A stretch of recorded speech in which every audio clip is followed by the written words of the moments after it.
Yellow. I wanted to make another build guide, and this one is going to be a little bit more beginner friendly. So the build is Herald of Agony and Herald of Purity Jugg. It consists of you hitting enemies and summoning minions and letting the minions do all the damage while you do all the tanking, which is why I went the Jugg Ascendancy, which is one of the tankiest Ascendancies in the game. The cool thing about this build is that you don't need a lot of investment offensively to deal a lot of damage. You can invest a lot defensively and still be able to do most of the content in the game. So first I'll go over the Ascendancy. So we went the Jugg Ascendancy, and first you want to go unflinching so you can permanently have endurance charges up all the time, and it gives you +1 to maximum endurance charges. Then you have Unrelenting, which just gives you more defensive stats per endurance charge. Then Unbreakable, which reduces damage taken, increases life regen, increases armor, just a bunch of defensive stats. And then the last one we have Unstoppable, which makes it so you cannot be stunned. So we just got all of the oh, and also a bunch of move speed and action speed cannot be modified. But basically you just want all of the skills that give you a bunch of defensive stats. Then for the skill tree, it's pretty simple. You just want a lot of health, armor, more health, more health, more armor. You want all 3 endurance charges from the skill tree. You want resolute technique so that you can always have 100% accuracy so you can make sure you get your minions up the whole time. Then for the cluster jewels, I went for a medium cluster jewel that gives you the skill Pure Agony, which increases the maximum virulence. Virulence is how damage is calculated for Herald of Agony crawlers. So when you poison an enemy, you get 1 virulence stack, and it can go up to 40 virulence. And each virulence gives you a bunch of offensive stats, so a bunch of attack speed and physical damage and base physical damage. And increasing the virulence increases the total damage that the Agony crawler can deal. But the thing is, when you fight bosses, so single target DPS, you will only be able, with the current build that I have and all the attack speed, I'm only able to reach 38 virulence. But when you're fighting large packs of monsters, you will be able to reach beyond 40, which is why I went for Pure Agony skill, just to reach 50 quickly and clear packs of monsters quickly. For the other jewels, I have also the golden rule, which applies extra poison, so that means you can get your virulence stacks higher and faster. Then for the rare jewels, you just have jewels that give you increased max life, resistances, attack speed, so that you can apply more virulence, more resistance, life. This one gives me corrupted, blood cannot be inflicted, and then some more life. And then for the last jewel, I have a timeless jewel, a glorious vanity, which gives the divine flesh skill, and it increases your max chaos res and converts 50% of elemental damage taken as chaos damage. So this is a great way to increase the maximum, in a way, to increase the maximum resistance of your elemental stats. For the rest of the tree, just more life, more life. You want some attack speed and cast speed for your minions because they have a lot of base damage, but they attack pretty slow. So that's why I'm getting these notables. Then I have this cluster here. I get it because Grave Pack gives you a chance for minions to deal double damage, which is pretty nice to have. Yeah, it's pretty basic skill tree. You want to get Dex as much as possible because Dex is pretty hard to get on this side of the tree since we're in the int part and strength part of the tree. Yeah, that's it. Now for the gear, we have 2 cold iron point daggers which give +3 to our Herald skills, plus 3 to level of our Herald skills, and we have 2 of them, so we get plus 6 overall from both daggers. And then I have a bunch of other gear that gives more levels to our Herald skills. And the reason we want to stack so many levels for our Herald skills is because they scale very well with gem level. So the higher the gem level is, the more damage they deal.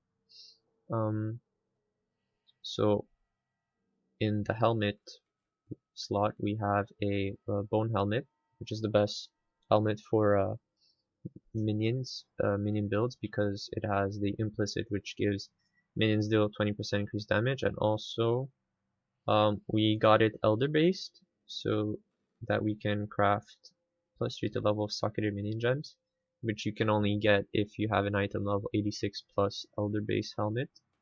So once again, just more levels so we can get our Herald of Purity as high as possible. Then in the chest slot, we have Kaom's Heart, which increases our life pool by a lot, and it's corrupted with reduced chaos damage taken, which is very good because we have Divine Flesh. So the reduced damage chaos taken also applies to elemental damage taken as chaos damage. Then in the gauntlet slot, or the glove slot, we have another elder base which has poison and faster attacks as gems, because I want to have a 6-link cyclone. So in this slot I wanted to get a strength base gauntlet that gives me a lot of armor, and that's elder base, so that I can craft these 2 gems.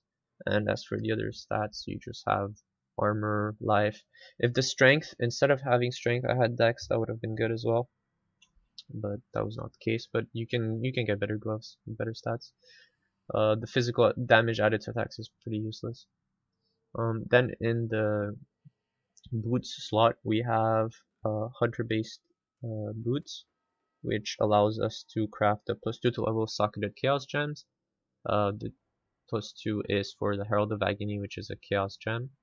Once again, I wanted to increase the level of the Herald of Agony. Then we have life, resistances, more chaos res, chance to avoid being poisoned, chance to avoid being to avoid bleeding, but that's not a very good. It's not very necessary. You could get something better. You could try to get move speed on it on these boots. Then in the ring slot, we have 2 circles nostalgia, which are the Herald of Agony rings. They reduce the mana reservation, which is very, very nice, and increase the percent damage of the Herald of Agony.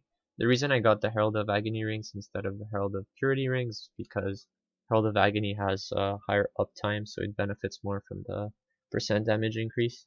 And it's also nice because these rings give you chaos resistance, which is very much needed for the build.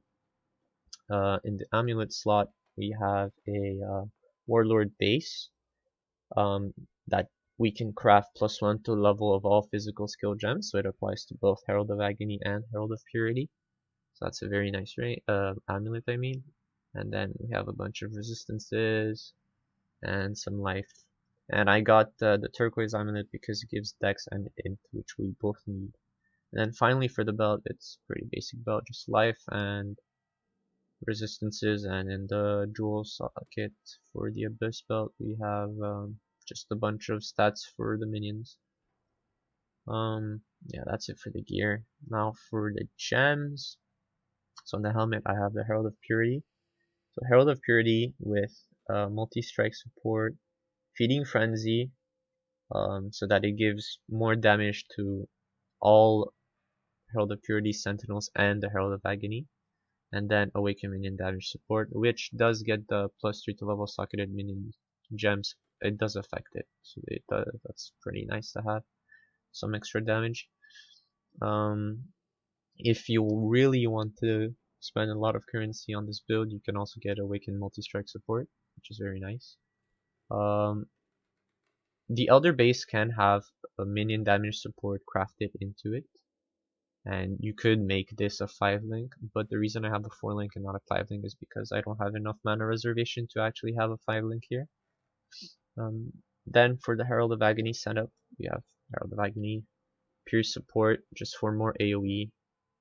If you want, when you fight bosses, you can swap the Pierce support with the Awakened Vicious Projectile support.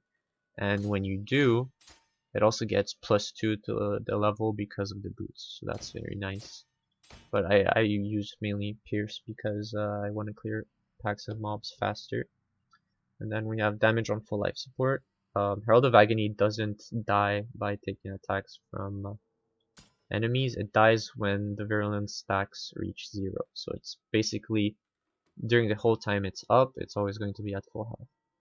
And then once again, Awaken Minion damage support, which is the best gem for minions. And then for the 6-link Cyclone, which is the main skill we use to hit enemies, we have Cyclone, blood magic support because we have literally no mana. If we were to put Awakened Vicious Projectiles, we would have 0 mana, so I need to use health to use the skill. So blood magic allows me to spin forever.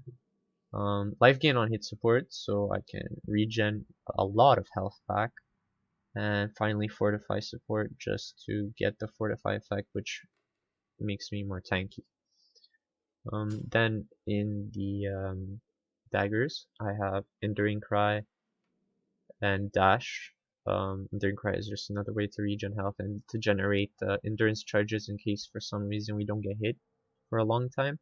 And then Dash, just as our main movement skill. I went for Dash instead of Flame Dash because Flame Dash requires a lot of int and I don't want to spend int on I don't want to use int on this character. And then it's linked to blood magic support, so once again when we have 0 mana we can actually use these skills without any issue. In the other dagger I have cast when damage taken support with Spirit Offering and Desecrate. Spirit Offering just converts their physical damage to chaos damage. I like Spirit Offering because most mobs don't have that high of a chaos resistance, so they deal a lot more damage if they have chaos damage. In the in the jewel socket, that's it. I guess that's it for the gems. For pots, we have 2 quartz flasks. Since you have a pretty decent chaos resistance, it's only at 66, but keep in mind that when you have max endurance charges, you will be hitting the max, which is 81%. So since we have 81% chaos resistance and also 500 base life regen, which we get a little bit extra when we have the endurance charges, the Forbidden Taste flask basically recovers 84% of your life on use without any downside. The 8% max life taken as chaos damage is nothing. It doesn't really affect us. For the pantheon, I went Soul of Lunaris just to get that extra 1% physical damage reduction each time I'm fighting an enemy to reach the cap of 90%. And then Soul of Shikari, which is another way to reduce the chaos damage taken, which once again applies to the elemental damage taken. So yeah, that's it for this build. If you liked it, please leave a like and subscribe. And I hope I'll see you in the next video. Ciao ciao!